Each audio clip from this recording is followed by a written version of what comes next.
Stéphane Auger, bonjour. Bonjour.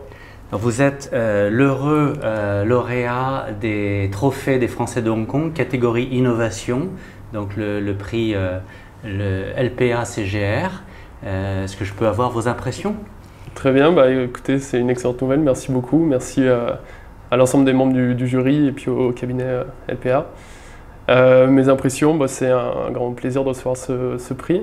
Un plaisir personnel parce que ça récompense, on va dire, un travail et tout ce que j'ai pu faire depuis de nombreux mois. C'est aussi un plaisir pour toutes les équipes qui sont impliquées sur le projet, que ce soit à Hong Kong mais aussi dans les autres plateformes régionales. Et puis pour la marque, d'une manière générale, je pense que ça félicite des engagements profonds avec de réelles actions, donc c'est très positif. Et puis je pense aussi dans un contexte de COP26 qui vient d'être lancé, je trouve que le fait que le prix de l'innovation récompense un projet porté sur le développement durable, c'est un bon signe pour Hong Kong et pour l'innovation à Hong Kong. Donc effectivement, sur le développement durable, c'est votre spécialité. Vous êtes responsable de la stratégie recyclage chez Lacoste dans le cadre d'un VIE. Est-ce que vous nous parlez justement de ce projet qui vous a mis en lumière? Oui, bien sûr. Donc j'ai commencé en effet en contrat VIE depuis le mois de mars 2020, l'année dernière, donc ça fait plus d'un an et demi. Ce projet-là, on est parti de quelques guidelines. Il y avait notamment la loi GEC pour l'économie circulaire qui va être mise en place là, qui interdit la destruction des invendus, donc c'était un premier point. Il y avait aussi des attentes de la part de ma hiérarchie sur la question du recyclage. Donc sur cette base-là, on a construit une stratégie qui est constituée de trois piliers, trois axes de travail majeurs. Le premier qui est d'assurer la non-destruction de l'ensemble des déchets textiles, donc ça va plus loin déjà que les produits invendus par rapport à la loi économie circulaire, et aussi à une échelle globale. Donc dans les plus de 70 pays dans lesquels on est implanté, que ce soit pour les marchés, donc la distribution, mais aussi toutes les usines avec lesquelles on peut travailler. Donc ça c'est le premier axe de travail, gérer nos déchets. Le second axe de travail, c'est développer des produits utilisant des matières recyclées. Donc j'ai quelques exemples. Ça c'est par exemple le Lupolo qui a été commercialisé en printemps-été 2021. Et on travaille sur le développement d'autres matières maintenant pour augmenter le pourcentage de matières recyclées, les gammes de produits utilisant des matières recyclées, donc par exemple sur du pantalon. Donc ça c'est un deuxième axe de travail fort chez nous sur la stratégie. Et le troisième, c'est développer ce qu'on appelle la circularité.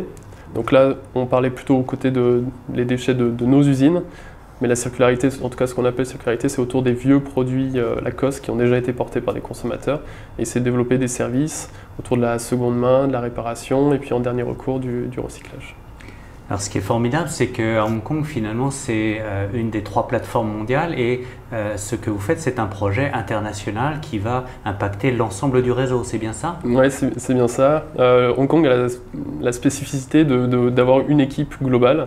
On a une vingtaine de personnes ici, donc c'est historique. Et donc on travaille avec des équipes qui sont au Panama pour la partie Americas, à Troyes et à Paris pour la partie Europe-Méditerranée, et évidemment les personnes de l'Asie à Hong Kong. Et donc ma mission est sur les différents axes que j'ai pu évoquer, de coordonner ces actions-là du niveau global vers les plateformes.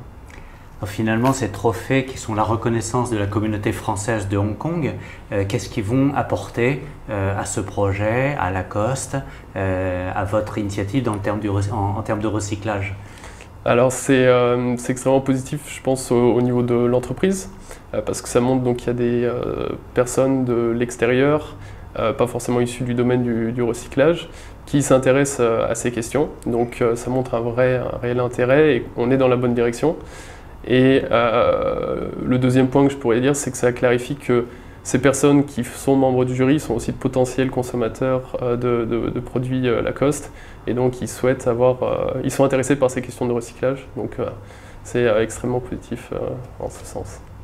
Si je comprends bien, à partir de cette initiative, il y en a d'autres qui sont prévus. Vous avez d'autres projets dans le développement durable, l'éco-responsabilité. Est-ce que vous pouvez nous en parler un petit peu? Oui, tout à fait. Donc ce projet recyclage, cette stratégie recyclage s'inscrit dans une démarche plus globale, la démarche RSE, donc responsabilité sociétale des entreprises de Lacoste, qui s'appelle l'élégance durable, ou Durable Elegance en anglais. Et donc voilà, ce projet-là s'inscrit dans cette stratégie plus large.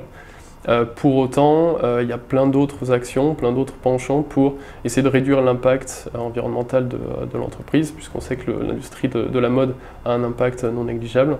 Donc sur différentes thématiques, sur notamment l'impact carbone, sur l'amélioration des pratiques de nos usines, entre autres. Écoutez, merci beaucoup Stéphane Auger et bravo encore pour cette récompense du Trophée de l'innovation. Merci beaucoup.